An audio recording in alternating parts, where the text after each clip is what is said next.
నమస్కారం సార్. నేను ఊకే ప్రస్థానేసా. మా నాన్నగారి పేరు సీతారాములు గారు. నేను అంకాంపాలెం వస్తువుని.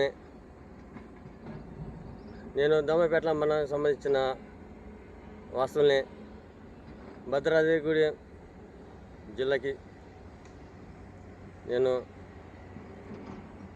సంబంధించిన ఒక అబ్బాయిని. నేను ఇలాగా సీతారామ ప్రాజెక్టుకి ఇలాగ 4 ఎకరాలు నారా భూమిని కూలిపోయి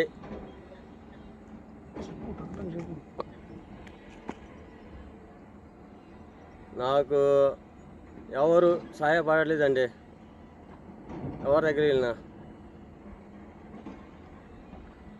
మీతో పాటు తీసుకున్న వాళ్ళకి ఎవరైనా వచ్చినాయి డబ్బులు? మీ అందరికి వచ్చినాయండి. చుట్టుపక్కలకి వచ్చినాయి. మాకు రావట్లేదండి. నేను ఊళ్ళో మీకు ఒక్కరికి రావట్లేదా? మాకు రావట్లేదండి. అప్పటి నుంచే కాదు. మీరు ఎంఆర్ఓ గారు మండల ఆఫీసులో జిల్లా లెవెల్లో కలిసారా కలెక్టర్ గిట్ట? కలిసినామండి మేము. ఏమన్నారు అధికారులు? అధికారులు అంటే వాళ్ళు వస్తాయి అంటారు. అప్పుడేమో కొలిచేటప్పుడు మా భూమి ఏ వస్తాయి, గవర్నమెంట్ భూమి అయినా వస్తాయి అనేసి అన్నారు. ఇప్పుడేమంటున్నారు? ఇప్పుడేమో వాడికి వేరే లెవెల్లో చెప్తారు. వస్తాయంటారా రావట్లేదు అంటారా? వస్తాయి అంటారు కానీ రావట్లేదండి. ఆఫీస్కి వెళ్తేనేమో వేరే లెవెల్లో మాట్లాడతారు.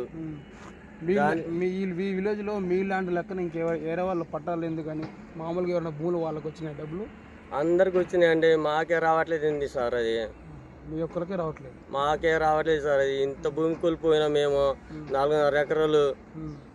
మాకు ఇల్లు లేదే. అప్పటి నుంచి ఇప్పటి నుంచి ఎవరు అంటారేమో ఇక అన్ని భూములు వచ్చినాయి వాళ్ళు అంటారు.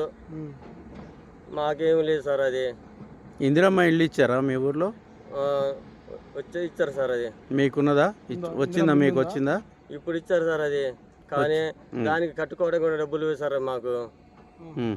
అది మీ ఊళ్ళో అందరికి వచ్చా ఇల్లు? అందరికి వచ్చారు. నా పేరు లిస్ట్ అయింది కానీ లాస్ట్లో ఇచ్చారు సార్. మొన్న ఇక మళ్ళీ ఏదో అనుకుంటారు. అది ఇవ్వకపోతే ఫీల్ అవుతారా అని అన్నట్టు ఇస్తుంటారు సార్. అది సీతాం ప్రాజెక్టులో భూమి కోల్పోయి డబ్బులు రాలేదు కాబట్టి అనుకుంటారు సార్. అది ఇచ్చారు సార్. అది ఓకే. ఇప్పుడు కనీసం మినిమం మీకు ఎన్ని డబ్బులు వచ్చినాయి ప్రజెంట్? మాకు అయితే 1 2 3 ఎకరాలు కూర్చుంటాయి సార్. అది 3.5 ఎకరాలు కూర్చుంటాయి. అందులోనే కమిషన్లు సార్. అవి మధ్యవర్తులు మధ్యవర్తికి రాతలు వీడికి వాడికి వచ్చినాయి అని ఇచ్చారు. అది మాకు ఆ లెక్కలు మనకి తెలియదు సార్. మన అమ్మ నాన్నగారికి తెలియాలి, మా పెద్దవారికి. ఓకే. అందుకంటే నాకు ఏం తెలియదు సార్ ఆ డబ్బుల గురించి. అధికారులు మేము అవ్వాలని నేను కోరుకుంటున్నాను సార్. అది ఓకే. ఇంకా పెండింగ్ ఎకరానికి వచ్చే పైసలు ఉన్నాయా? 8 లక్షలు అంటున్నారు సార్. అది కూడా సగం ఎత్తున్నారు సార్. 6 లక్షలు ఇస్తున్నారు అనేసి వాడికి అవి శాంక్షన్ అవ్వాలని నేను కోరుకుంటున్నాను సార్. అది ఇంకా 4.5 ఎకరాలకు రావాలి సార్. అది అవును సార్. అది ఓకే. పిల్లలు ఎంతమంది నీకు? నాకు 2 పిల్లలు సార్. అది మీ అంటే మీ ఆధారం మొత్తం వ్యవసాయం మీదనే ఆధారపడి ఉందా మీ జీవితం? అంటే మీరు ఎలా జీవనం సార్? ఇప్పుడు మాకు అసలు లేదు సార్. ఇప్పుడు భూమి లేదు. ఈ ప్రాజెక్టు పోవడం వల్ల నువ్వు భూమి మొత్తం కోల్పోయినట్టే కదా సార్. అది ప్రాజెక్టు పోయినా దానికి తగ్గిన ఫలితం మీకు డబ్బులు లేదు సార్. అది ఇంకా ఇచ్చారు మేము లొక్కలు. ఇప్పుడు రాబోయే కాలంలో మేము అడుగు తినాలి సార్. రోడ్డు మీద అందరు బాగానే బతుకుతారు మాకు తెలిసి. నాకు ఇప్పుడు ఏర్పడుతుంది సార్. అది ఎన్ని ఎకరాలు జీడి తోట వేసినావు? అది 7 ఎకరాలు సార్. అది 7 ఎకరాలు. ఇది ఒక 4 10 అవతలకు 12 ఎకరాలు మొత్తం జీడి తోట. అవును సార్. 12 ఎకరాలు జీడి తోట వేసినావు. మొత్తము వీళ్ళే కెనాల్ కింద వెళ్ళిపోయింది. అవును సార్.